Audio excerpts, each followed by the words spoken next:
जैन साथियों, कैसे आप लोग? जकास। चलो जकास ही रहना है फिर। आज हम लोग पढ़ने वाले हैं मुगल वंश का इतिहास। और मुगल वंश के बारे में तो क्या ही बोला जाए, चाहे न्यूज़ चैनल्स हों, चाहे फिर मतलब आम लोगों की डिबेट्स हों। कभी आपने सुना होगा कोई बोलेगा औरंगजेब की वजह से देश बर्बाद हो गया, कभी सुनोगे कि औरंगजेब तो बहुत अच्छा था, कभी किसी को सुनोगे कि अकबर तो महान शासक था, कभी बोलेगा अकबर से बुरा तो कोई था ही नहीं, अकबर तो नीच था। मतलब तो चाहे वो न्यूज़ चैनल्स की डिबेट हो, चाहे पैरागान पे बैठ के बुड्ढों के जो आपस में मतलब झगड़े हों, वो मुगल काल से शुरू होते हैं और मुगल काल पे खत्म नहीं होते, वो एक लेवा देवी वाले पे जाके खत्म होते हैं। समझ में आ रहा है? मतलब शुरुआत तो होती है बढ़िया शानदार तरीके से, मतलब रामायण की बात करेंगे, महाभारत की बात करेंगे, फिर धीरे धीरे धीरे धीरे धीरे वो मुगल काल पे पहुंच जाएंगे। और फिर अकबर, हुमायूं, बाबर, तैमूर और अकबर पे जाके लेवा देवी शुरू हो जाती है, और फिर उसके बाद सो जाते हैं जाके 12-1 बजे तक। ठीक है, चलो फिर देखते हैं हम क्या मामला है मुगल काल का। और सबसे बड़ी बात यह है कि वो उनके बारे में पढ़ते भी नहीं है, बस जो कहानियां सुनी होती हैं, कहानियों के आधार पर चीजें चलती हैं। अकबर बीरबल की कहानी, एक बोलेगा कि बीरबल तो मूर्ख था, अकबर तो मूर्ख था, बीरबल की वजह से मतलब उसका शासन चलता था, है ना। बहुत सारी कहानियां मतलब ये सब चलती रहती हैं, नाटक भी मतलब बहुत सारे देखे होंगे आप लोगों ने। तो सच क्या है, आज सच से रूबरू कराते हैं आप लोगों को। यहाँ लिखा हुआ है बाबर, लिखा हुआ है बाबर का जो जन्म है वो फरगना अफगानिस्तान में मतलब हुआ। ठीक है, उस समय पे देश तो कोई ऐसा वाला मामला तो था नहीं कि ये अफगानिस्तान है, ये उज्बेकिस्तान है, ये तुर्कमेनिस्तान है, ये ईरान है, ये इराक है, ऐसा कुछ मतलब मामला था नहीं। ठीक है, तो रियासतें हुआ करती थी। तो फरगना में इनका मतलब जन्म हुआ। इनके जो पिता हैं वो मिर्जा उमर शेख, और ये तुर्की हैं मूल रूप से, और इनकी जो माँ है वो चंगेज खां की वंशज थी, तो ये मंगोल हो गए। तो तुर्क और मंगोल, इनका मिक्सचर हो गया बाबर।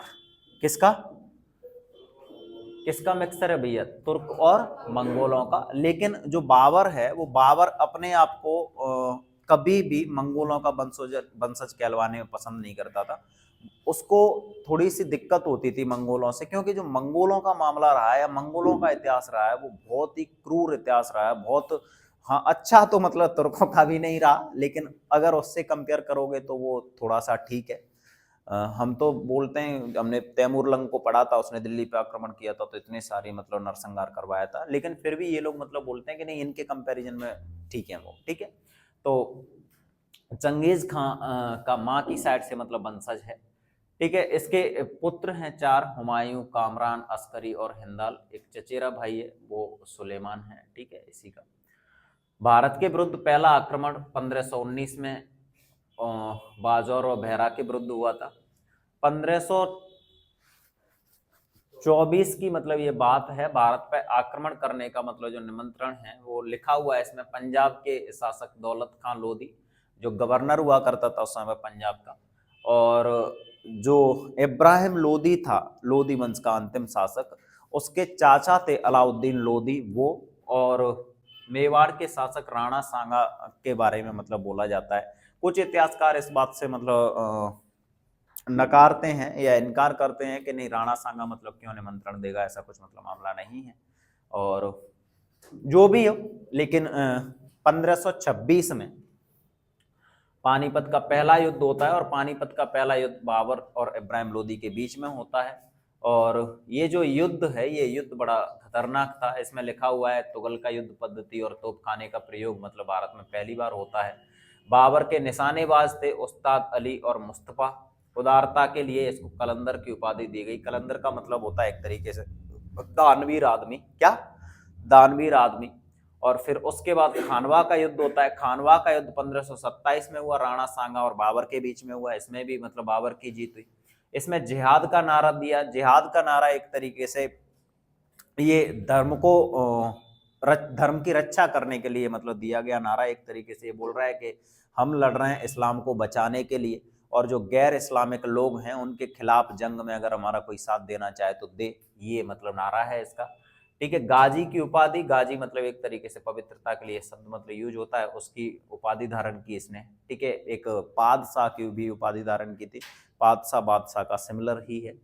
ठीक है। अगला युद्ध हुआ ये चंदेरी का युद्ध हुआ, इसमें मैथिनी रॉय मतलब राजपूतों के खिलाफ है। ये भी अभियान ये 1528 में होता है। ये एमपी वाले एरिया के मतलब शासक हुआ करते थे और इसमें भी बाबर की जीत हो जाती है, मतलब ये 1528 में। और उसके बाद लास्ट युद्ध बाबर का वो घाघरा का युद्ध है 1539 में। ये अफगान वर्सेस बाबर हुआ, मतलब कुछ अफगानी जो लोग थे बाबर के जो अपोजिट थे उनसे मतलब ये युद्ध हुआ और इसमें भी बाबर की जीत हो जाती है। ठीक है, ये तो मतलब बाबर के युद्ध थे, बाबर के बारे में ये कुछ पर्सनल डिटेल्स थी। ठीक है, बाबर ने मतलब कुछ काम किए थे क्या भाई, तो ये लिखा हुआ है कि बाबर ने मतलब सड़कों की माप हेतु एक गज चलाया था, इसको गजे बाबरी के मतलब नाम से जानते हैं। बाबर की एक आत्मकथा है, इसको तुजुगे बाबरी के नाम से जाना जाता है। और तुजुगे बाबरी तुर्की भाषा में थी, क्योंकि बाबर कहाँ से आया था, तुर्की से आया था, तो ये तुर्की भाषा में मतलब इसकी किताब थी। ठीक है, और इसका फारसी में अनुवाद किया था अब्दुल रहीम खान खाना ने, और इसे बाबर नामा नाम से इसका अनुवाद हुआ। तो बाबर नामा कौन सी भाषा में है, तो फारसी में है। भाई पेपर में कई बार प्रश्न आते हैं, मैं बोल रहा हूँ देखो बहुत आसानी से समझा रहा हूँ, जब स्पीड बनेगी ना उसके बाद फिर पता भी नहीं चलेगा कि वो कितनी स्पीड बन जाएगी। तो अभी देख लो अच्छे से बाबर के बारे में क्या क्या बताया मैंने। ठीक है, और इनकी जो मृत्यु है वो 1530 में हो जाती है। पहले बाबर को दफना देते हैं आगरा में, लेकिन ऐसी उनकी इच्छा थी, उन्होंने अपनी मतलब आत्मकथा में जिक्र किया था इस चीज का कि मुझे काबुल में दफनाना भाई। तो फिर उसको आराम बाग जो बाद में मतलब काबुल में दफनाया गया, पहले आगरे में दफना दिया था और फिर उसके बाद इसको कहाँ पे मतलब दफना दिया गया, काबुल में। तो अगर कोई पूछे कि मतलब बाबर की वर्तमान में कब्र कहाँ पे है, तो इसकी कब्र है काबुल में। और इसको पहले कहाँ पे दफना दिया गया था, तो आगरा में दफना दिया गया था। ये मतलब मामला है। चलो अब देखते हैं बाबर को एक बार। चलो, बाबर कोई बड़े साम्राज्य का शासक नहीं हुआ करता था, एक छोटे से मतलब एक तरीके से जमींदार जैसी स्थिति थी बाबर की। बाबर के जो पिताजी थे उनको उज्बेकों ने मतलब भगा दिया था उज्बेकिस्तान से, और वो भागते भागते मतलब अफगानिस्तान में आ गए थे। अफगानिस्तान के रीजन फरगना में वहां पे शासन आसन कर रहे थे, ये मतलब कंडीशन हुआ करती थी। उसी समय पे दिल्ली का जो राजनीतिक तंत्र है वो अकरमंड और तानाशाही मतलब से ग्रसित हो गया था, जिससे जनता त्रस्त हो गई थी। और उस समय पे यहाँ शासक हुआ करता था, उसका नाम था इब्राहिम लोदी। और इब्राहिम लोदी के पारिवारिक लोग भी, जैसा कि मैं मतलब आप लोगों को बता चुका हूँ दिल्ली सल्तनत में, रिपीट कर रहा हूँ, जाके आप लोग जरूर देख लेना राजपूत काल को और दिल्ली सल्तनत को, उसके बाद ही मुगल काल देखना।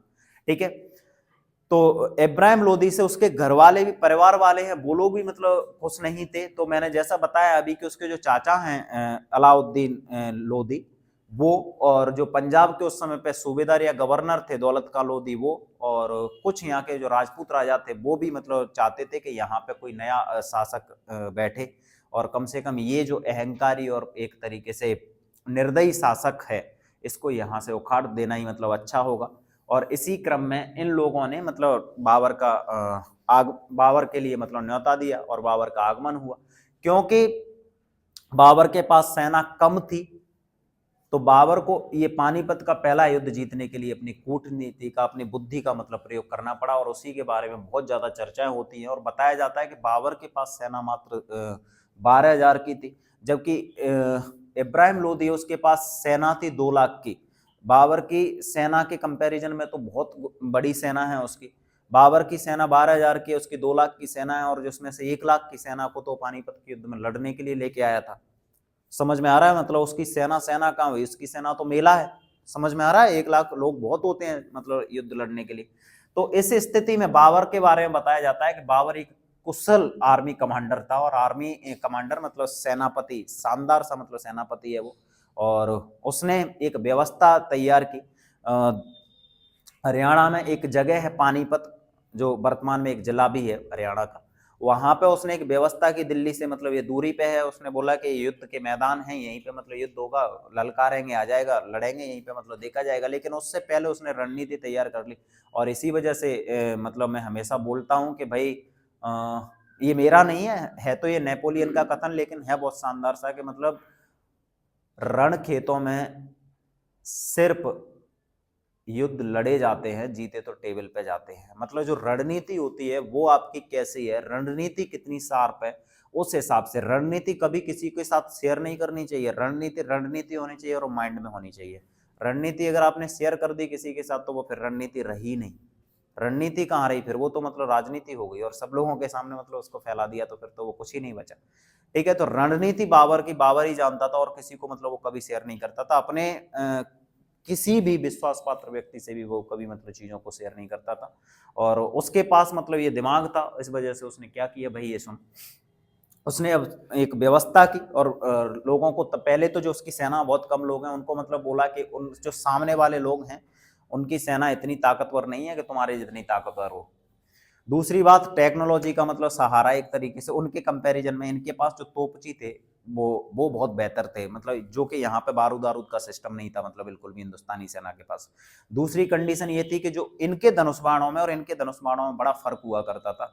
इनके धनुष बाणों के मतलब बाबर के बारे में पता नहीं कितना मतलब सच है, लेकिन बोला जाता है कि जितना बंदूक की मारक क्षमता नहीं थी उससे ज्यादा तो इसके मतलब तीर कमान जो मतलब तीर जाते थे उसकी मारक क्षमता थी 600 मीटर, मतलब ये मामला हुआ करता था। और इतने शानदार शानदार मतलब तीरंदाज हुआ करते थे कि वो 5 मिनट में मतलब एक तरीके से सैकड़ों की संख्या में मतलब तीर छोड़ सकते थे, ये मतलब कंडीशन होती थी उनकी। ठीक है, और एक रणनीति तैयार की, उसके लिए क्या किया, एक खाई खुदवाई, और खाई इस तरीके से खुदवाई कि उस खाई के ऊपर मतलब डंठल डलवा दिए बाजरे के, समझ में आ रहा है, और उसके ऊपर धूल बिछवा दी जिससे वो पता ना चले। और उसको एक तरीके से देखो, ये ऐसे मान लो कि मतलब अगर हमें रणनीति ऐसे तैयार की जाए तो जैसे समझो कि यहाँ पे ये इब्राहिम लोदी की सेना है और यहाँ पे बाबर की सेना है। बाबर पहले से ही आया तो बाबर ने यहाँ पे ये खाई खुदवा रखी है, और इस खाई को देखो ऐसे खुदवा रखा है। यहाँ पे सेना आई, इस सेना को नहीं पता है कि मतलब मामला क्या है, समझ में आ रहा है क्या मतलब, क्योंकि अब ये व्यवस्था देखो इसकी, अगर ये सेना चाहे तो इधर भी नहीं भाग सकती, इधर भी नहीं भाग सकती, इधर भी नहीं भाग सकती, कहां जाएंगे भाई, पीछे लौट नहीं सकते। पीछे एकदम से तुम वैसे भी लौट जाए, भीड़ पीछे लौट जाए तो भीड़ तो वैसे ही मर जाएगी, ये पता है तुम्हें कि नहीं पता है, एकदम से भीड़ पीछे लौट जाए तो मतलब खुद के ही सैनिक खुद को ही मतलब मार लेंगे। और जबकि इसमें तो हाथी घोड़े न जाने कौन से मतलब एक तरीके से अस्त्र शस्त्र लेके कैसे एकदम से पीछे के लिए भागोगे तुम। दो ही कंडीशन है, या तो इधर मरोगे, इधर गिरोगे तब भी मौत, इधर गिरोगे तब भी मौत, इधर गिरोगे तब भी मौत, इधर जाओगे तब भी मौत। मतलब मुझे लगता है यहीं से शुरुआत हुई होगी, इधर कुआं इधर खाई वाली कहावत है, समझो।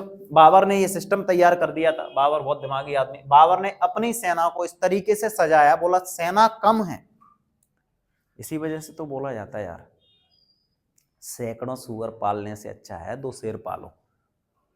अरे ट्रेंड सैनिक हैं, क्यों मतलब भीड़, मतलब हजारों की संख्या में ऐसी भीड़ जो अनियंत्रित है, और सैकड़ों की संख्या में ऐसी भीड़ है या ऐसे सैनिक हैं जो नियंत्रित हैं। एक एक व्यक्ति को अपना कर्तव्य पता है, एक एक व्यक्ति को पता है कि क्या करना है, कैसे करना है, कब करना है, और इसमें भी खाई में कहां से होके रास्ता है उनको पता हुआ है, कहीं पे छोड़ रखा है रास्ता कि यहां से हम निकलेंगे, जिन्होंने बनाई है उनको तो पता है ना, लेकिन दूसरे लोगों को पता है क्या ये चीज, नहीं। तो इसी को तो बोलते हैं भूल भुलैया। और बाबर ने जो पानीपत का जो पहला युद्ध है वो दिमाग से जीता, और दिमाग से ऐसा जीता कि इसमें ये था पहले कि भाई पहले अटैक कौन करेगा, बाबर भी वेट कर रहा है, उधर से इब्राहिम लोदी वेट कर रहा है, तो बाबर ने खुद जानबूझ के रात में अपनी एक छोटी सी टुकड़ी भेज दी 10-15 लोगों की।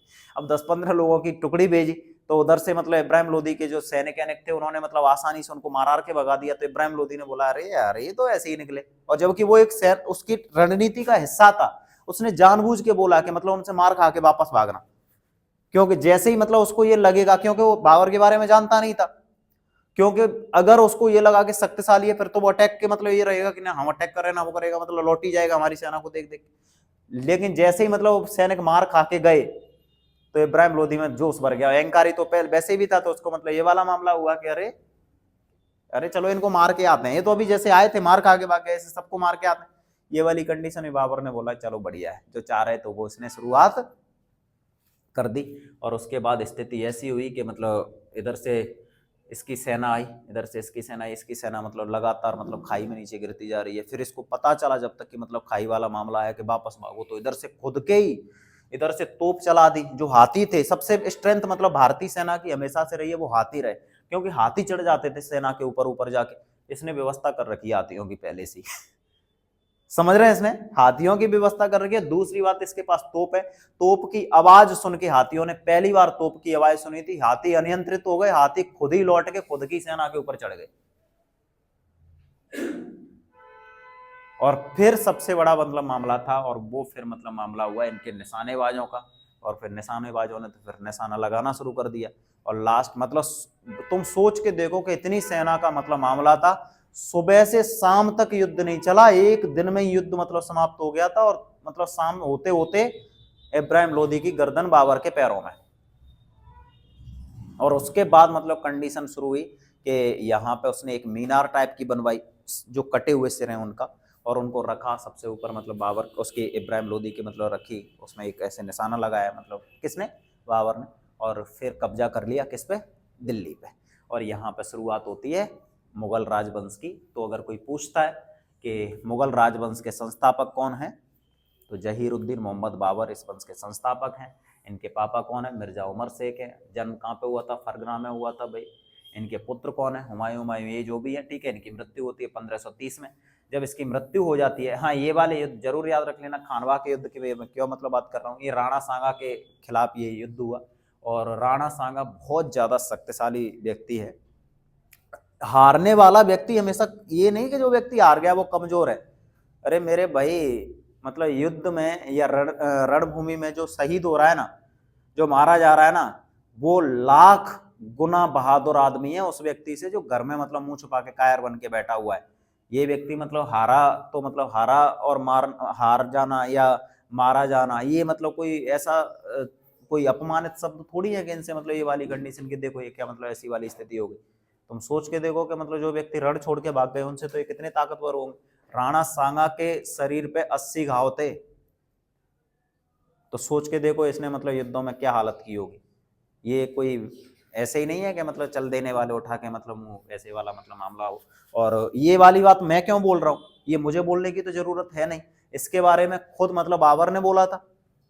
बाबर ने अपनी आत्मकथा तुझगे बाबरी में मात्र 2 लोगों के बारे में लिखा, एक कृष्णदेव राय और एक राणा सांगा। इन दोनों के बारे में लिखा कि भारत में 2 प्रसिद्ध योद्धा हैं, प्रसिद्ध राजा हैं, प्रसिद्ध शासक हैं, महान योद्धा हैं। तो अब वो लिख रहा है तो मतलब सोच लो, ये तो एक तरीके से दुश्मन ही है, और दुश्मनों के बारे में भी अगर कोई मतलब तारीफ कर रहा है, और तभी तो मतलब बोला जाता है कि भाई अपने तो मतलब हमेशा लिखेंगे ही तुम्हारी फेसबुक पे, इंस्टा पे कि नाइस, सुपर, एकदम फेब्यूलस, एक्सीलेंट। अगर पिक्चर डाल दोगे तो या कुछ भी काम करोगे तो ऐसे करके, लेवल तो तब पता चलता है जब दुश्मन भी बोलने लग जाए। बोले नहीं तो कम से कम गुदगुदी तो होने ही लग जाए कि यार मतलब मामला तो है। आ रहा है समझ में? अपने तो करते ही करते हैं, अपने तो मतलब अलग बात होती है, समझे। चलो अगला शासक बनता है हुमायूं। लेकिन यहां एक स्थिति चेंज हो गई भाई। स्थिति चेंज ये हुई कि जो हुमायूं है, ये बाबर का सबसे बड़ा लड़का तो है, लेकिन बाबर के और भी लड़के हैं, ये कामरान, अस्करी, हिंदाल। अब हुमायूं सबसे बड़ा बेटा होने के नाते पूरा का पूरा साम्राज्य इसको मिल जाना चाहिए था। लेकिन तुजुगे बाबरी में मतलब ये था कि, या फिर एक तरीके से हुमायूं को मतलब बाबर का निर्देश था कि तू सभी को बराबर बराबर भागों में या एक तरीके से मतलब शासन का बंटवारा कर लेना। और हुमायूं मतलब बड़ा भी था, उदार प्रवृत्ति का भी था, और इसने क्या किया, उसको शासन को बांट दिया। और जब जब चीजें मतलब बंटती हैं तब तब दिक्कत हो जाती है। अगर ये बंटता नहीं तो मुझे लगता है कि शायद हुमायूं भी बहुत शक्तिशाली शासक होता। लेकिन ये जैसे ही मतलब बटा तो हुमायूं तो जो दिल्ली वाला एरिया है वो हुमायूं के हिस्से में आ गया, और हुमायूं उसका शासक बन जाता है। लेकिन ये तीनों के तीनों भाई हुमायूं का ना तो साथ देने वाले लोग थे, और ना हुमायूं को ये पसंद करते थे। ये लोग मतलब चाहते थे कि हुमायूं को मार के हम ही इस सत्ता को हत्या लें, ये वाली मतलब कंडीशन हुआ करती थी। और एक स्थिति और क्रिएट हुई, यहाँ पे लिखा हुआ है 1540 से 1530 से 1540, 55 से 56। ये क्या मतलब मामला है, इसका मतलब ये है कि हुमायूं का जो पहले शासन चला वो 1530 से 40 चला, और उसके बाद यहाँ से हुमायूं को मतलब भागना पड़ा, और यहाँ से भागने के बाद फिर दोबारा इसने वापसी की भारत में, और 1555 में सरिंद का युद्ध लड़ता है, और उसके बाद यहाँ पे सत्ता स्थापित करता है। हालांकि ज्यादा समय तक रहा नहीं, ये दीनपना में जो लाइब्रेरी थी वहां से मतलब गिर गया, लुढ़कता लुढ़कता मतलब नीचे जाके गिरा, इसकी मौत हो गई। तो हुमायूं के बारे में कुछ मतलब चीजें हैं जिनके बारे में जो जो भी इम्पोर्टेंट पॉइंट्स हैं उनको देख लेते हैं। आगरा की गद्दी पर, अब आगरा की गद्दी का मतलब मामला हो रहा है, तो इसका मतलब ये है कि इन्होंने राजधानी कहाँ को बना, किसको बनाया था, आगरा को, है ना। और इन्होंने बनाया, राजधानी पहले से ही आगरा चल रही है। किसने बनाए थे, सिकंदर लोदी। किसने, सिकंदर लोदी ने इसका निर्माण करवाया था और उसी समय से मतलब राजधानी मतलब बना के बैठा। इब्राहिम लोदी ने मतलब दिल्ली को अपना मामला बना लिया, लेकिन ये राजधानी कहाँ की है, इसने राजधानी किसको बनाया, आगरा। ठीक है, अब देखो आगरा की गद्दी पर बैठने से पूर्व ये बदख्ता खां का सूबेदार हुआ करता था। ये मतलब देखो एक सिस्टम ऐसा समझ लो जैसे कि भारत है, तो आज के भारत में हम बोलेंगे कि जैसे एक मुख्यमंत्री टाइप का जो गवर्नर है ना, मुख्यमंत्री जैसी स्थिति में मतलब तुम मान सकते हो, वो जो प्रांत की जिम्मेदारी संभालने वाला मामला हो। ठीक है, 1533 में दीनपना नगर की स्थापना की थी इसने। चौसा का युद्ध हुआ था इसका 1539 में शेर खां और हुमायूं के बीच में हुआ। इसमें हुमायूं पराजित हो जाता है, शेर खां की मतलब जीत हो जाती है। फिर बिलगांव और इसको बिलगांव या कन्नौज का जो युद्ध है वो बड़ा खतरनाक युद्ध है जो 1540 में, और इसने निर्णायक भूमिका निभा दी और शेरशाह सूरी को भारत का शासक बनने का मतलब मौका दिया। यही वो युद्ध है। इस युद्ध के बाद हुमायूं भागकर ईरानी राजदरबार चला गया। ये सिंध के एरिया में मतलब रहा। 15 वर्षों तक ये घुमक्कड़ तरीके से अपनी जिंदगी या जीवन यापन करता रहा। वहीं पे इसको मीर अली अकबर एक मतलब धार्मिक या इस्लाम धर्म के एक उलेमा हुआ करते थे, उनकी मतलब पत्नी थी, आध्यात्मिक गुरु हैं इनकी, पत्नी नहीं यार पुत्री है इसकी, कौन, हमीदा, गलती, ठीक है, इनकी पुत्री है कौन, हमीदा बानो बेगम, और इससे मतलब शादी हो जाती है किसकी, हुमायूं की, और इससे एक पुत्र का जन्म होता है, उसका नाम है अकबर। ठीक है, 1555 में पंजाब के सूर शासक सिकंदर को हराकर फिर से मतलब दिल्ली की गद्दी पर अधिकार कब्जा कर लिया। किसने, हुमायूं ने। और हुमायूं नामा की रचना की है गुलबदन बेगम ने। गुलबदन बेगम कौन है, इसकी सिस्टर है। ठीक है, और इसकी मृत्यु होती है 1556 में दीनपना में, जो मैंने बताया, आप सुन लो भाई। चलो, कुछ और भी लिखा है। हुमायूं ज्योतिष में मतलब विश्वास रखता था और सप्ताह में 7 दिन अलग अलग तरह के कपड़े पहनता था। हुमायूं की मृत्यु पर इतिहासकार लैनपुन ने कहा है ये हुमायूं समस्त जीवन गिरते पड़ते निकला और उसकी मृत्यु गिरते गिरते ही हो गई। सुन लो, मैंने बोला कि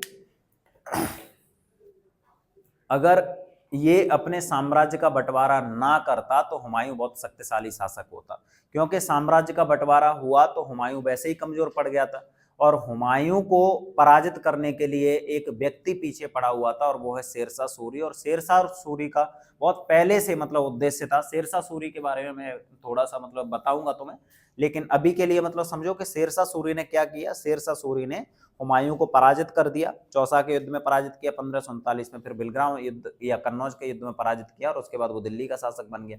हुमायूं यहाँ से भाग गया, सिंध चला गया, वहां पर रहा 15 साल के आसपास। उसने वहां पे अपनी शादी भी कर ली थी, और हमीदा नाम की एक मतलब लड़की थी, उससे उससे शादी हुई और उससे एक लड़के को जन्म दिया, और वो क्या नाम क्या रखा गया उसका, अकबर। ठीक है, और आगे चल के वो भारत के महान शासकों में से एक कैसे बनता है, क्या उसका मतलब बैकग्राउंड है, वो क्या मतलब मामला है, वो चीजें हम देखेंगे आसानी से। लेकिन हुमायूं है, हुमायूं के बारे में क्यों बोला जा रहा है कि वो जीवन भर मतलब फिसलता रहा और फिसलते फिसलते उसकी मृत्यु हो गई, क्योंकि हुमायूं स्टेबल रह ही नहीं पाया। कभी अपने मतलब भाइयों की वजह से परेशान, कभी मतलब अटैक की वजह से, अटैक मतलब हार्ट अटैक की बात नहीं कर रहा हूं मैं भाई, अटैक मतलब ये जो मतलब शेरशाह सूरी है उसके मतलब अटैकों की वजह से मतलब वो परेशान रहा, लगातार लगातार ये कंडीशन रही। ठीक है, बीच में शेरशाह सूरी का मतलब ये मामला है, ये मुगल नहीं है। ठीक है, चलो, ये अफगानी आदमी है शेरशाह सूरी। इसका अफगान वंशी शेरशाह सूरी साम्राज्य का संस्थापक बना। इसका बचपन का नाम इसका फरीद हुआ करता था। उपाधि इसको शेर खां की उपाधि मिली थी। बिहार के एक शासक हैं बहार खान लोहानी, इन्होंने मतलब दी थी। वजह ये थी कि बोला जाता है कि शेरशाह सूरी ने बहुत छोटी सी उम्र में एक शेर को मतलब मार दिया था, इस वजह से इसको मतलब शेर खां की उपाधि मतलब मिली थी। ठीक है, आगे चल के ये बाबर के अभियानों में मतलब जब जिहाद का नारा मतलब दे रहे थे, मुसलमान इकट्ठे हो गए थे सारे के सारे, उस समय पे मतलब इसने बाबर का साथ भी दिया युद्ध में। लेकिन उसने कुछ कमियां देखी होंगी, ऐसी कुछ स्थितियां देखी थी, तो जिसमें उसको मतलब लगा था कि अगर मैं चाहूं, अगर मतलब एक तरीके से ऐसा समय आ जाए कि भाग्य अगर मेरा साथ दे दे और सौभाग्य अगर मेरा मित्र रहा, तो एक दिन मतलब मैं मुगलों को भारत से खदेड़ दूंगा और भारत की सत्ता हासिल करूंगा। ये मतलब सपना था किसका, शेरशाह सूरी का, और वो उसने मतलब पूरा भी किया। ठीक है, 1530 में उसने चुनार के किले पर अटैक किया और ताज खां की विधवा थी उससे अपना विवाह कर लिया। नाम क्या है इसका, लाड़ मलिका। ठीक है। इसने मतलब एक कंडीशन समझ में आ रहा है, मतलब कंडीशन वाला मामला क्या है, इसने ऐसे किसी को अटैक, किसी राजा के ऊपर अटैक किया, तो वो राजा फिनिश हुआ, तो फिर उसकी जो वाइफ आया पे, दो ही कंडीशन है उनको, मतलब या तो फिर दासी आसी बना के रख लो, या उनसे शादी कर लो, या फिर मतलब जो भी है ना। लेकिन ये शेरशाह सूरी है, शेरशाह सूरी के पास कोई मतलब साम्राज्य तो था नहीं, तो इसने फिर क्या किया, इसने इससे शादी कर ली और इसको अपनी वाइफ बना लिया, और साम्राज्य भी आसानी से मिल गया। बहुत बढ़िया मतलब मामला बनाया इसने, ठीक है। इसका जो अंतिम अभियान है वो कलिंजर का अभियान है, 1545 में ये अभियान होता है। और इस अभियान में एक शासक है राजा कीरत सिंह, मुझे आना पड़ेगा बाहर, चलो। तो ये जो कलिंजर अभियान है, इसमें क्या हुआ, शेरशाह सूरी मतलब एक तरीके से मैंने बोला कि इसको क्या है, बहुत ज्यादा महत्वाकांक्षी आदमी है और दूरदृष्टि वाला आदमी भी है ये, अच्छा रणनीतिक भी है। लेकिन स्थितियां क्या है, कभी कभी मतलब क्या है कि सूर्य पे नहीं थूकना चाहिए वही स्थिति हुई, इसने मतलब गोला फेंका और ये किले पे जाके मतलब टकराया, और फिर ये आके मतलब इसी को पड़ गया और इसकी मतलब मृत्यु हो गई, ये कंडीशन हुई, ठीक है। तो ये, और ये बोला जाए कि मतलब शेरशाह सूरी बहुत अच्छा आदमी था क्या, ऐसा करके देखो भाई, शासक है तो मतलब इनमें कमियां अमियां सब में यार, अच्छाई बुराई सब में होती है। इसकी जिंदगी में कई बार ऐसे मतलब बोला जाता है कि ऐसे कुछ ऐसे काम किए थे जहाँ पे इसने मतलब विश्वासघात करना, ये करना वो करना, सब चीजें, मतलब एमपी की शासक हुआ करते थे पूरनमल, उनके साथ भी इन्होंने मतलब विश्वासघात किया, बोला कि नहीं हम तुझसे नहीं लड़ेंगे, ऐसे करके मतलब आजा, कई बार ऐसा मतलब मामला हुआ और फिर उसको मतलब विश्वासघात करके मार दिया गया। अभी ये सारी की सारी चीजें फिर समय मतलब निकल जाएगा अभी, है ना, ऐसा मतलब मामला है, तो फिर कभी ज्यादा समय होगा तब ज्यादा अच्छे से पढ़ेंगे। और कई एक बार ऐसे ऐसे मतलब भी अटैक कर दिए इसने छोटे मोटे, मतलब फिर एक बोला है कि मतलब एक मैंने एक मुट्ठी भर बाजरा के चक्कर में पूरा हिंदुस्तान का साम्राज्य वो खो दिया होता है, ऐसी ऐसी मतलब स्थितियां मतलब पैदा हुई। तो ये शेरशाह सूरी है, ठीक है। इसके कुछ काम हैं जिसकी वजह से अकबर को इसका पूर्वगामी या इसके इसका ये बोला जाता है कि अकबर इसके पथ पे चलने वाला मतलब व्यक्ति हुआ, तो इसको अकबर का अग्रगामी या एक तरीके से आदर्श बोल सकते हैं। इसके क्या काम थे ऐसे, डाक प्रथा का जो प्रचलन है वो इसने ही मतलब शुरू किया था, पट्टा प्रथा इसने शुरू की, इसने कबूलियत प्रथा का मतलब प्रारंभ करवाया, जीटी रोड जो ग्रांड ट्रंक रोड है इसका मतलब निर्माण करवाया इसने, और उस पर सराय खाने मतलब बनवाए, एक तरीके से जैसे राहगीरों के लिए ठहरने के लिए मतलब जो व्यवस्था है वो इसने मतलब करवाई थी। उसके साथ साथ इसने जो रुपया है, इसको बोला जाता है कि जो रुपया मतलब जो मामला है वो शेरशाह सूरी के समय से मतलब चलता रहा। ये वाला नहीं क्या बोलो कि ये जो चल रहा है वो आरबीआई बना रही तो शेरशाह सूरी ने बनाया, क्या मतलब नहीं, ठीक है। तो ये मतलब मामला है, चांदी का मतलब हुआ करता था उस समय पर, ठीक है। तांबे के दाम भी मतलब इसने मतलब चलाए थे, ठीक है। इसका सिकंदरी गज है वो बहुत फेमस मतलब हुआ था, ऐसी वाली कंडीशन। और इसने दिल्ली के पुराने किले का मतलब निर्माण करवाया था, और मलिक मोहम्मद जायसी ने पद्मावत की जो रचना है वो इसी के समय की थी। तो जो पद्मावत की रचना है ये वही वाली पद्मावत है जो अलाउद्दीन खिलजी और मतलब रानी पद्मावती के बारे में जो मतलब जानकारी मिलती है वो यही है, चित्तौड़गढ़ वाला, है ना। दिल्ली में लंगर की स्थापना की, और बोला है ये 500 तोला सोना प्रत्येक दिन बांटा जाता था। शेरशाह का जो मकबरा है वो सासाराम बिहार में है। सब चीज को मतलब छोड़ छाड़ के एग्जामिनर इसके पीछे पड़ जाता है कि बताओ भैया शेरशाह सूरी का मकबरा कहाँ पर है, तो ये सासाराम बिहार में है, ठीक है। इसको बोला जा रहा है अष्टकोणीय श्रृंखला का भारत का पहला मकबरा था, बहुत सुंदर मतलब है, इसको अगर मतलब कहीं देखने जाओ झील के बीच में मतलब बना हुआ है ये मकबरा, ठीक है। चलो, तो ये है शेरशाह सूरी। शेरशाह सूरी ने मतलब समाप्त कर दिया था हुमायूं का जो शासन सत्ता थी उसको, और उसके बाद शेरशाह सूरी ने यहाँ पे अपना मतलब वंश चलाया, लेकिन हालांकि ये ज्यादा मामला चला नहीं, इसकी मृत्यु हो गई 1545 में। और वंशज तो वंशज होते हैं भाई, ठीक है, ओरिजिनल ओरिजिनल ओरिजिनल होता है और कॉपी कॉपी होती हैं, और जिन चीज़ों जो भी आसानी से मतलब चीज़ें मिल जाती हैं उनकी कद्र कुछ होती नहीं है, जो संघर्ष करके चीज़ें मिलती हैं वो व्यक्ति समझता है उसकी वैल्यू। तो शेरशाह सूरी के बाद जो मतलब व्यक्ति है वो उसको मतलब नहीं पचा पाए चीज़ों को और दुरुपयोग करना शुरू कर दिया सत्ता का। बाद में जाके हुमायूं है, हुमायूं ने फिर से मतलब यहाँ पे अटैक किया और उसने अपना शासन स्थापित कर लिया भाई। और जैसे ही शासन स्थापित किया, लेकिन वो ज़्यादा दिन तक चला नहीं, 1556 में जब उसकी मृत्यु हो गई तो उसके बाद अकबर मतलब यहाँ का शासक बनता है। और अकबर की जो कंडीशन है, अकबर बहुत कम उम्र का मतलब लड़का था उस समय पे। जब 1556 में इसने जो युद्ध लड़ा था ना, उस समय तो अकबर मात्र 12 साल की मतलब इसकी उम्र हुआ करती थी। 13 साल की उम्र में तो ये मतलब शासक बन रहा है हिंदुस्तान का। देखो, इसको 1542 में इसका जन्म हुआ था। ठीक है, तो अकबर का संरक्षक था बैरम खां, और बैरम खां एक कुशल योद्धा, कुशल सेनापति और एक तरीके से एक समझदार मतलब व्यक्ति था। और उस व्यक्ति ने अकबर को मतलब ट्रेंड किया, मतलब जो युद्ध नीति है वो सिखाई उसको। और पढ़ाई लिखाई से अकबर का कोई मामला था नहीं। बोला जाता है कि अकबर अलाउद्दीन खिलजी की तरह था, बिल्कुल भी पढ़ा लिखा नहीं था। ठीक है, युद्ध में बहुत कुशल योद्धा हुआ करता था अकबर, लेकिन पढ़ाई लिखाई से उसका कोई नाता नहीं था। अकबर को जो धार्मिक शिक्षा है, वो धार्मिक शिक्षा तो मतलब इधर उधर से मतलब मिलती रही होगी। ठीक है, लेकिन उसने मतलब अक्षर ज्ञान नहीं लिया। ठीक, अकबर के बारे में देख लो कुछ चीजें जिससे फिर पढ़ेंगे हम। अकबर का जन्म है वो 1542 में अमरकोट के राणा बीरसाल के महल में मतलब हुआ था। क्यों, मतलब क्यों? क्योंकि उस समय पे हुमायूं तो दर बदर भटक रहा था, इधर से उधर मतलब जिंदगी थी उसकी, कोई अपनी रियासत तो थी नहीं उसके पास। 1555 में सिकंदर सूर से सरहिंद जीत लिया। 1555 में सिकंदर सूर से सरहिंद जीत लिया। मतलब इस युद्ध में अकबर ने मतलब पार्टिसिपेट किया था 1555 में, बहुत कम उम्र है। लेकिन इसका संरक्षक कौन था? बैरम खां। ठीक है, संरक्षक बैरम खां है। शिक्षक अब्दुल लतीफ है। ये शिक्षक तो शिक्षक है, पढ़ा नहीं पाए मतलब समझ रहे हो। पानीपत का दूसरा युद्ध है वो 1556 में हुआ, अकबर और हेमू। और हेमू के खिलाफ मतलब बोला जाता है कि ये बड़ा खतरनाक युद्ध हुआ करता था। बोला जाता है कि अकबर ने मतलब हेमू की आंख में मतलब तीर मारा था, ऐसा मामला था। ठीक है, और हेमू बहुत शक्तिशाली मतलब शासक हुआ करता था। ऐसा था कि अगर शायद ये पानीपत का दूसरा युद्ध अगर मतलब अकबर ना जीतता तो फिर हिंदुस्तान की स्थिति कुछ और होती, क्योंकि हेमू है वो हिंदू शासक है। समझ में आ रहा है? तो फिर हो सकता था कि मतलब हिंदुस्तान में फिर से हिंदू शासकों का मतलब मामला होता और हिंदू जो परंपरा है वो चलती।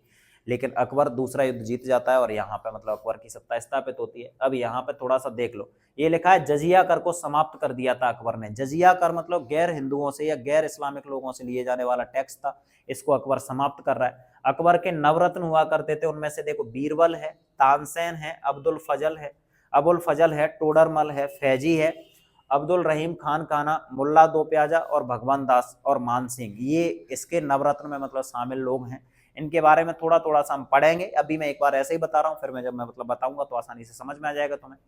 बीरबल है, ये पहले मतलब महेश दास हुआ करता था, इसका नाम चेंज मतलब हो गया। इसको राजा और कबीराज की उपाधि दी थी अकबर ने। ये एक तरीके से बीरबल को शायद तुम अगर बोलना चाहो तो ऐसा भी बोल सकते हो, दुर्योधन और कर्ण, ऐसी स्थिति भी मतलब थी बीरबल और अकबर की। इसने इसको राजा की उपाधि, कबीराज की उपाधि और मैं बताऊंगा मतलब चीजें। जब बीरबल की मृत्यु हो गई थी तो उसके बाद मतलब बोला जाता है कि कुड़ कुड़ के मतलब अकबर की मतलब मृत्यु हुई थी। ये इसका बहुत अच्छा मतलब मित्र भी था अकबर।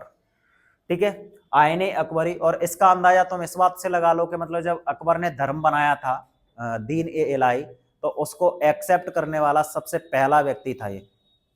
कौन? बीरबल। तो बीरबल का मतलब जो मामला है, अब ये जो बीरबल अकबर की जो कहानियां चलती हैं उनसे मतलब अंदाजा मत लगाया करो वो चीजें, मतलब ठीक है, आ गया समझ में। राजकवि की उपाधि मतलब मिली थी फैजी को। टोडरमल है, ये टोडरमल व्यवस्था मतलब एक तरीके से दहसाला बंदोबस्त, भू राजस्व व्यवस्था, एक तरीके से ये इकोनॉमी वाला डिपार्टमेंट है, उसको मतलब संभालने वाला आदमी है। ठीक है, टोडरमल। और तानसेन सम्राट, वो संगीत सम्राट है तानसेन। तो तानसेन की तो मतलब क्या ही बोला जाए भाई, ये भी मतलब पता है हिंदू थे। ठीक है, इन्होंने मतलब कन्वर्ट कर लिया था अपना मतलब धर्म, ध्रुपद गायन शैली से संबंध रखते थे। इनको उपाधि दी थी अकबर ने कंठा भरण बाड़ी बिलास।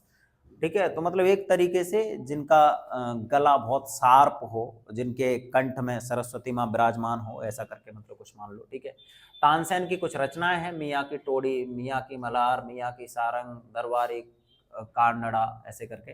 अकबर स्वयं नगाड़ा वाद्य यंत्र बजाता था। तुम हमेशा देखना, जो लोग मतलब जैसे जो स्ट्रिक्ट टाइप के लोग होते हैं ना, वो लोग क्या है बंद से जाते हैं, और जो लोग खुले होते हैं वो, जैसे समुद्रगुप्त को देखा तुमने, मतलब वो बीड़ा बजा रहा है ऐसे करके। भाई ये क्या तुम हमेशा तलवार तलवार चलाते रहोगे क्या? चीजों में थोड़ा सा मतलब दुनिया में रचो बसो, थोड़ा सा मतलब नॉर्मल तरीके से मतलब रहोगे तो वो चीजें ज्यादा बेहतर मतलब है मेरे हिसाब से। वो शेर प्रवृत्ति जैसी मतलब स्थिति, समझ में आ गया। चलो, इसने मनसबदारी प्रथा चलाई थी, मतलब एक तरीके से अपने साम्राज्य को कुछ मनसबों मतलब मनसबों में बांट दिया और उन मनसबों को जात और सवार के आधार पर मतलब मैनेज करता था अकबर। तो मनसबदारी प्रथा का जो मामला है वो अकबर ने चलाया। दास प्रथा का अंत कर दिया इसने, देख रहे हो वहां जजिया कर को मतलब समाप्त किया और फिर दास प्रथा का अंत कर दिया 1562 में। तीर्थ यात्रा कर मतलब समाप्त कर दिया, जो तीर्थ यात्री हुआ करते थे उनसे टैक्स लेते थे उसको मतलब इसने समाप्त कर दिया था। ठीक है, इबादत खाने की शुरुआत की इसने 1575 में, मजहर की घोषणा कर दी थी 1579 में। इबादत खाने की स्थापना 1575 में, मजहर की घोषणा 1579 में, और एक अलग से धर्म बनाया दीन ए इलाही, ये बनाया 1582 में।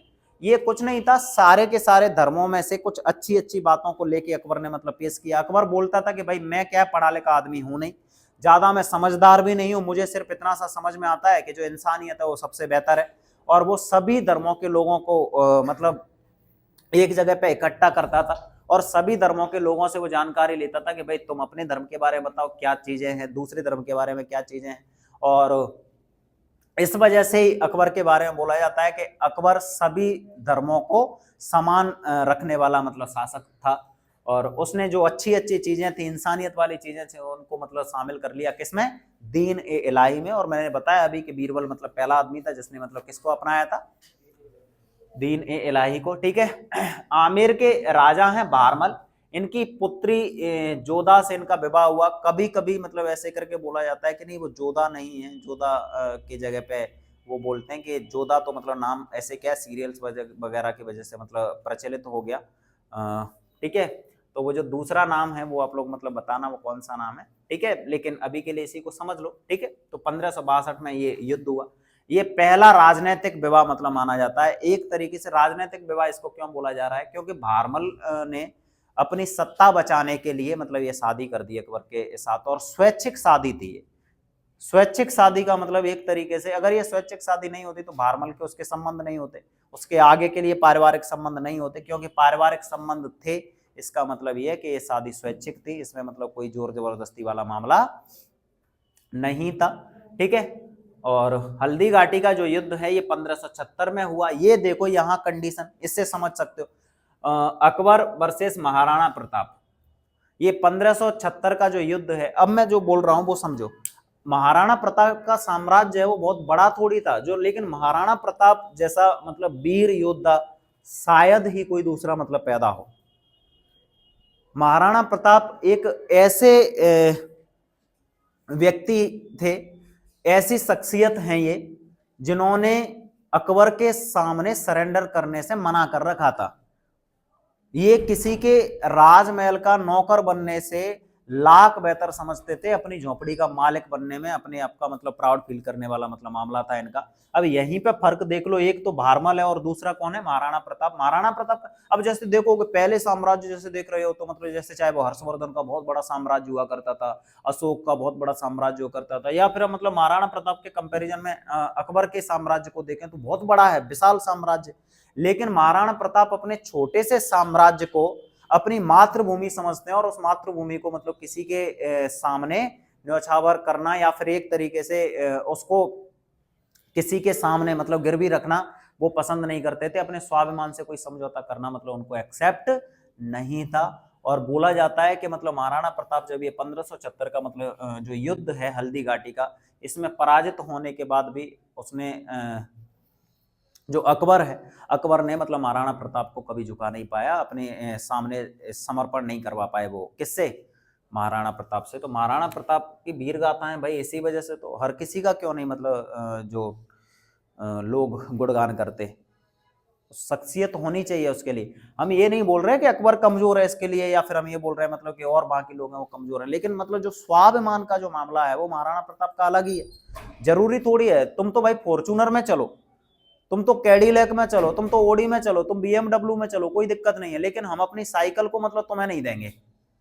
आ रहा है समझ में, हम अपनी साइकिल पे चलने में मतलब प्राउड फील करते हैं, बोलते हैं अरे तू साइकिल को तोड़वा के कबाड़े में डाल दे और चल तुझे फॉर्च्यूनर में बैठ के घुमाएंगे। हमें बैठना ही नहीं है फॉर्च्यूनर में।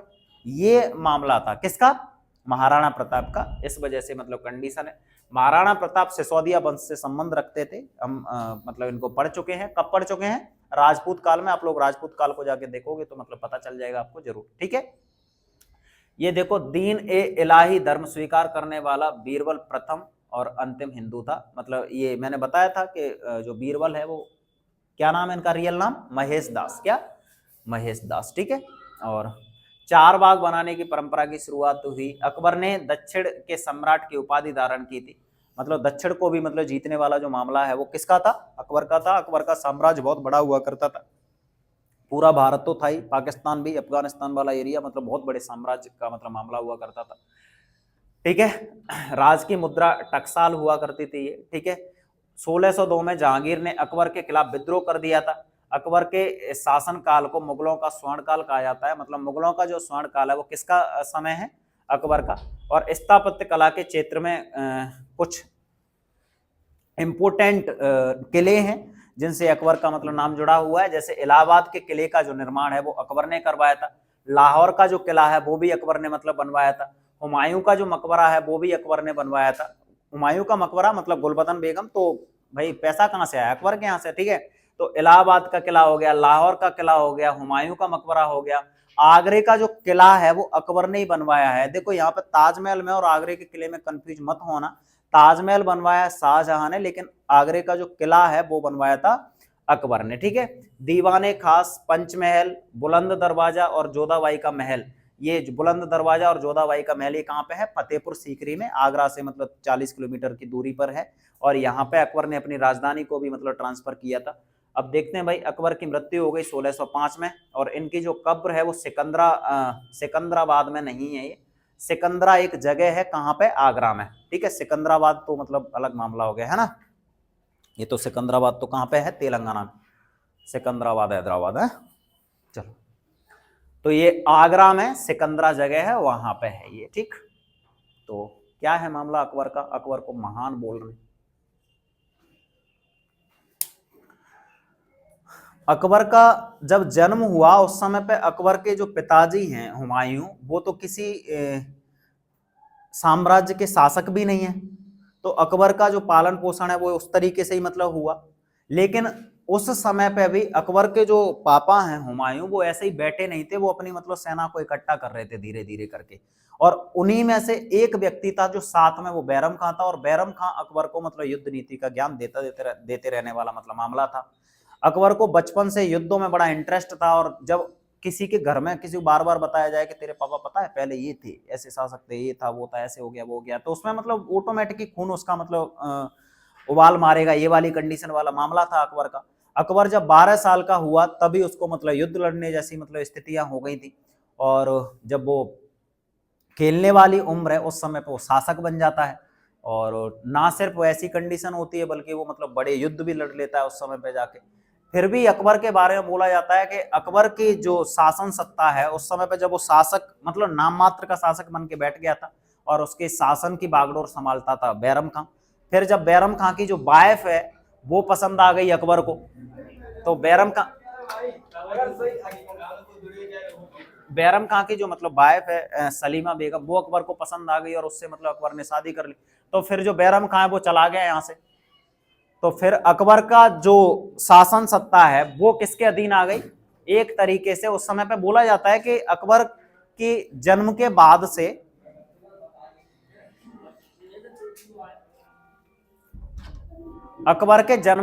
से ऐसी कंडीशन हुई कि उसकी जो माँ है वो उसको दूध पिलाने में मतलब सक्षम नहीं थी किसी बीमारी के चलते।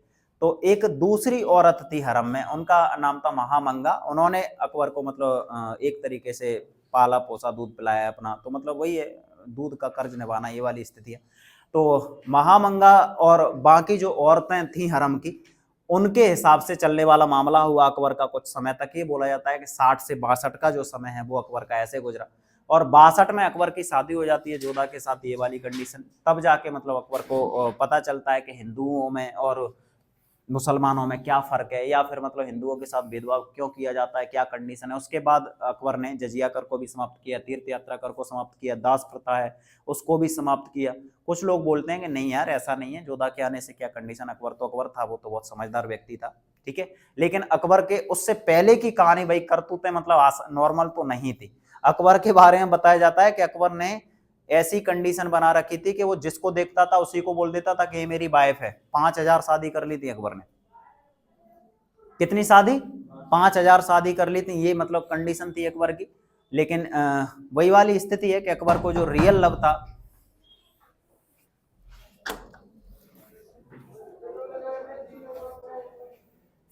अकबर को जो मतलब जो रियल लव था वो किससे हुआ था, वो जोधा से हुआ था। और उसके बाद की जो स्थितियां तो वो स्थितियां मतलब एक अलग हो गई थी, ठीक है। तो ये अकबर की मतलब कहानी थी। और उसके बाद मतलब शासक बनता है जहांगीर। जहांगीर के बचपन का नाम सलीम हुआ करता था, और ये वही जहांगीर है जिसके लिए जोधा और अकबर, इन दोनों ने, जोधा और अकबर दोनों का एक जो समय रहा था, वो समय ऐसा रहा था कि इन्होंने मतलब फतेहपुर सीकरी में जाके एक उस समय पे पीर हुआ करते थे, एक संत हुआ करते थे इस्लाम धर्म के, उनका नाम था शेख सलीम चिश्ती। तो शेख सलीम चिश्ती के यहाँ पे ज्यादा जाके जोधा और अकबर ने बहुत दिनों तक मतलब अपना जीवन यापन किया ऐसे ही, मतलब आम आदमी की तरह। तब जाके बोला जाता है कि मतलब शेख सलीम चिश्ती की दुआ की वजह से मतलब ये बच्चा हुआ, क्योंकि ये बच्चा नहीं हो रहा था तो सलीम मतलब हुआ। सलीम को अपना नाम पसंद नहीं था, जब बड़ा हुआ तो जहांगीर नाम रख लिया। जहांगीर ने मतलब 20 के आसपास शादी की थी, उनमें से एक मानबाई थी, उसके साथ भी शादी हुई। और ये मानबाई मतलब ये जो जोधा है ना, इसकी भतीजी हुआ करती थी, ठीक है। अगर इनका मतलब जो संबंध है वो अगर जबरदस्ती का होता तो ये स्थितियां नहीं होती। और मानसिंह है वो इन्हीं के मतलब दरबार से, जोधाबाई के परिवार से आने वाला व्यक्ति है, जो इनके मतलब मनसबदार हुआ करता था, तो ये कंडीशन। और मानसिंह से ये जो युद्ध है ना, ये वाला हल्दी घाटी का युद्ध, इसमें मानसिंह ही तो मतलब सेनापति था। समझ में आ गया तुम्हें? तो जहांगीर का जो मतलब मामला था, जहांगीर की शादी तो 20 औरतों से हुई, लेकिन जहांगीर को जो सबसे ज्यादा अट्रैक्टिव जो मतलब महिला लगती थी, या जिसके साथ जहांगीर मतलब झरोका दर्शन देने आता था, जिसकी बात बहुत मानता था, वो है नूरजहां। कौन? नूरजहां। तो थोड़ा सा देख लो, इसके बचपन का नाम था मतलब सलीम, बाद में जाके इसने अपना नाम जहांगीर के रूप में मतलब ये जाके जाना जाता है। अब्दुल रहीम खान काना इसका शिक्षक है। 1606 में जहांगीर के पुत्र खुसरो ने विद्रोह कर दिया था, इसने अपने बाप के खिलाफ किया था और इसके बच्चे ने इसके खिलाफ कर दिया था, ठीक है। और खुसरो की सहायता करने की वजह से सिखों के 5वें गुरु अर्जुन देव को फांसी दे दी थी इसने। तो ये भी प्रश्न कई बार आता है पेपर में कि अर्जुन देव या फिर सिखों के कौन से गुरु थे जिनको किसने फांसी दी थी? जहांगीर ने दी थी। क्यों दी थी वो भी तुम्हें समझ में आ गया, क्योंकि इसके बेटे की हेल्प कर रहा था मतलब विद्रोह करवाने में, इस वजह से मतलब मामला हुआ, ऐसा ये बोलते हैं। वीर सिंह बुंदेला ने जहांगीर के कहने पे अबुल फजल की हत्या कर दी थी। ये जब जहांगीर है ना, ये विद्रोह कर रहा था अपने पापा के खिलाफ, उस समय पे ये ओरछा है ना, वहां पे मतलब ये शासक हुआ करते थे, और वीर सिंह बुंदेला उसके यहाँ पे आ गए थे। और इसकी वजह से अबुल फजल इनको मनाने आया था सिर्फ, कि भाई कोई दिक्कत नहीं है, अपने घर चलो, ये नौटंकी वोटंकी मत करो। तो वहां पे वीर सिंह बुंदेला ने मतलब हत्या कर दी थी इसकी, ठीक है। ये है भाई, जरूर याद रख लेना मैं जो बोल रहा हूँ इसको। ये एतमा उद्दौला है, ये एतमा उद्दौला नूरजहां के पिताजी हैं, इनकी मतलब मृत्यु हुई थी, तो इनके लिए ये मकबरा बना। भारत में पहली बार संगमरमर से निर्मित जो इमारत है वो यही है, एतमा उद्दौला का मकबरा। कहाँ पे है ये? आगरा में है, अगर जाओ कभी देखने तो चले जाना, ठीक है। मिर्जा गयास बेग मतलब नाम हुआ करता था इनका। और इसकी जो वाइफ थी उसका नाम था असमत बानो बेगम। और फूल से या गुलाब से इत्र निकालने का जो मतलब नायाब तरीका था वो इन्होंने इजाद किया था भारत में। गुलाब के फूल से इत्र निकालने की जो विधि है, इसकी खोज इसी ने की थी। और नूरजहां का तो मैंने बता ही दिया, ये तीनों भाई इंपोर्टेंट हैं इतिहास में। एतमाउद्दौला का मकबरा की वजह से, और नूरजहां काय की वजह से, झरोका दर्शन देने जाती थी इसकी। झरोका दर्शन का मतलब समझते हो? एक तरीके से जनता को दर्शन देने जाता था राजा, तो साथ में ये जाती थी। बाकी मुगलों में परंपरा ये थी कि राजा अकेला जाता था, मतलब महिलाएं नहीं जाती थी, लेकिन ये साथ में ही जाती थी। और ऐसा बोला जाता है कि सरकारी जो मतलब कोई भी कामकाज होता था उस पर जो सिग्नेचर होते थे, तो साथ में ही इसके भी होते थे। 20 रानी 19 रानियां और भी थी, लेकिन उनका नहीं होता था, इसी का होता था अकेला, ठीक है। आ गया समझ में? जहांगीर की मृत्यु अत्यधिक शराब पीने से मतलब हुई थी। इसकी जो कब्र है वो लाहौर में है। एतमादुद्दौला का मकबरा इसने मतलब करवाया था नूरजहां ने। संगमरमर से निर्मित प्रथम इमारत है, ताजमहल का पूर्वगामी माना जाता है इसको। मैंने बोला कि भाई ये संगमरमर का मामला है इसका, इस वजह से, ठीक है। जहांगीर के दरबार में सर टॉमस रो और William Finch, Edward Terry, captain Hawkins मतलब आए थे। कई बार पेपर में आने वाला मतलब प्रश्न है, आया भी है, ठीक है। चित्रकला का स्वर्णकाल मतलब बोला जा रहा है इसके समय काल को, और इसके समय पे चित्रकार हुआ करते थे अबुल हसन आगा रजा, ठीक है, और उस्ताद मंसूर, दौलत फारूक बेग आदि मतलब चित्रकार हुआ करते थे। तो चित्रकला का जो स्वर्ण काल है वो जहांगीर का समय है। मनसबदारी प्रथा में परिवर्तन किया उसने, और उस्पा और सिंह अस्पा से मतलब जोड़ दिया है इसको, कुछ ऐसे ही मतलब बच्चों जैसी चीजें हैं, समझ लेना भाई। समय का अभाव है बहुत ज्यादा, लेकिन अभी के लिए मतलब जहांगीर में के बारे में कुछ मतलब जानना है तो इतना। जहांगीर के बचपन का नाम सलीम हुआ करता था। ये अकबर का मतलब बेटा है, इसने अपने बाप के खिलाफ विद्रोह किया था। इसकी जो सबसे क्लोज मतलब जो इसकी पत्नी हुआ करती थी वो पत्नी कौन थी? नूरजहां थी। नूरजहां ने मतलब अपने पिता की मृत्यु के बाद जो मकबरा बनवाया उसको एतमादुद्दौला के मकबरा के नाम से जानते हैं, और ये भारत में पहली संगमरमर से निर्मित मतलब इमारत है, और उसका पूर्वगामी इसको कहा जा रहा है, अग्रगामी किसका? ताजमहल का, ठीक है। ताजमहल किसने बनवाया? शाहजहां ने बनवाया, आगे मतलब बनवाएगा शाहजहां, इतना मतलब मामला है। चित्रकला का स्वर्णकाल बोला जा रहा है क्योंकि इसके समय पर चित्रकारी का बहुत ज्यादा वैभव हुआ था, ये वाली कंडीशन है। मैंने पहले बताया था तुम्हें कि मतलब मुगल काल का स्वर्णकाल ओवरऑल मतलब देखा जाएगा तो अकबर का काल है, और चित्रकला के मामले में देखोगे तो जहांगीर का है, और स्थापत्य कला के मामले में देखोगे तो शाहजहां का। ये तीनों का मतलब मामला है। अलग अलग प्रश्न बनते हैं कि ओवरऑल मतलब मुगल काल का मतलब जो स्वर्ण काल है जहां अकबर, चित्रकला का पूछा जाए तो जहांगीर, और अगर स्थापत्य कला का मतलब जो भवन निर्माण में मतलब मामला है वो शाहजहां का है, ठीक है। अगला जो शासक है वो शाहजहां बनता है। 1627 से 1657 तक इसका कार्यकाल रहा। बचपन का नाम इसका खुर्रम है, ठीक है। इसके 20 रानियां थी, फिर भी बच्चे कोई नहीं बचे। इसका ये कि मतलब ये बच्चा बचा था ओवरऑल में से, हाँ, ठीक है।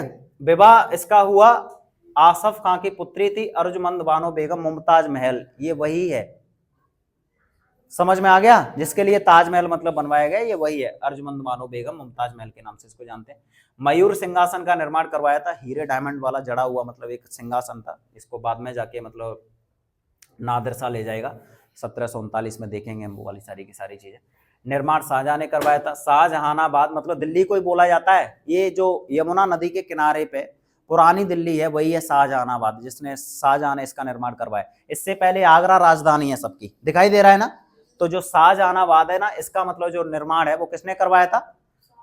शाहजहां ने करवाया था, पुरानी दिल्ली है ना, ठीक है। ताजमहल का निर्माण भी इसी ने करवाया था। वास्तुकार हुआ करते थे इसके जो इंजीनियर हैं, इंजीनियर ताजमहल के उस्ताद ईसा खां और अहमद लाहौरी। उस्ताद ईसा खां और उस्ताद अहमद लाहौरी हैं, वो कौन है? ताजमहल के वास्तुकार मतलब इंजीनियर हैं, ठीक है। प्रमुख इमारतें बनवाई थी इसने, देखो भाई, दिल्ली का लाल किला, मैंने बोला आगरे का भी लाल किला है, तो आगरे का किला है ना वो बनवाया था अकबर ने, और दिल्ली का लाल किला है वो बनवाया था शाहजहां ने। अगर मुझसे पर्सनली पूछो तुम कि सर मतलब दिल्ली के लाल किले में से और आगरे के किले में से कौन सा बेहतर है, तो आगरे का किला ज्यादा बेहतर लगता है मुझे दिल्ली के किले के कंपैरिजन में।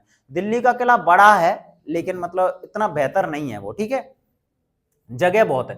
ताजमहल, दीवाने खास, दिल्ली की जामा मस्जिद तो जो लाल किला बना है दिल्ली में उसके पास में ही जो जामा मस्जिद बनी हुई है उसको भारत की सबसे बड़ी मतलब मस्जिद भी बोला जाता है, तो वो इसने ही मतलब बनवाया है इसको। आगरा की मोती मस्जिद, अब ये जो मोती मस्जिद है ना ये आगरे के किले के अंदर है, व्हाइट मतलब बनी हुई है संगमरमर से। अगर मतलब तुम जाओ कभी, जाया करो यार घूमने फिरने, पता नहीं क्या करते रहते, ठीक है। तो ये मोती मस्जिद आगरे की मतलब तुम्हें मिलेगी, वो बनवाई थी। देखो अब ये कंफ्यूजन होता है, अब कंफ्यूजन होता है, गड़बड़ हो जाता है पूरा खेल। अब मैं तुम्हें कंफ्यूज करूंगा अभी। आगरे का किला बनवाया अकबर ने, लेकिन आगरे के किले के अंदर जो मोती मस्जिद है वो बनवाई शाहजहां ने। दिल्ली का लाल किला बनवाया शाहजहां ने, लेकिन दिल्ली के लाल किले के अंदर जो मोती मस्जिद है वो बनवाई औरंगजेब ने। किसने बनवाई?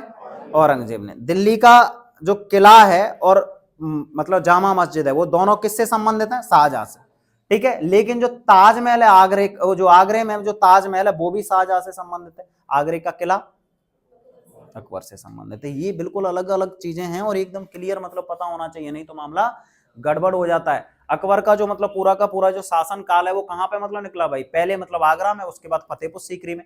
तो जो बुलंद दरवाजा है मतलब भारत का सबसे बड़ा दरवाजा मतलब उसको बोला जाए तो फतेहपुर सीकरी में है, ठीक है, वो आगरे में नहीं है ना दिल्ली में है, ठीक।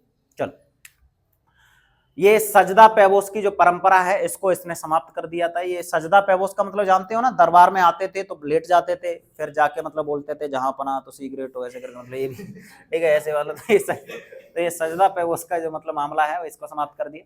इसके पुत्र है दारा सेको, ये सबसे बड़ा विद्वान बोला जा रहा है इसको, ऐसे करके थोड़ा धार्मिक टाइप का मतलब व्यक्ति था दारा सेको, उदार प्रवृत्ति का व्यक्ति था। और दारा सेको औरंगजेब के बीच, दारा सेको है ना, दारा सेको बड़ा वाला बेटा है, औरंगजेब तीसरे नंबर पे मतलब आता था। और औरंगजेब महत्वाकांक्षी है अशोक की तरह, और औरंगजेब ने दारा सिको की हत्या कर दी और मतलब बोला कि राजा तो मैं ही बनूंगा भाई, तू नहीं मतलब बनेगा।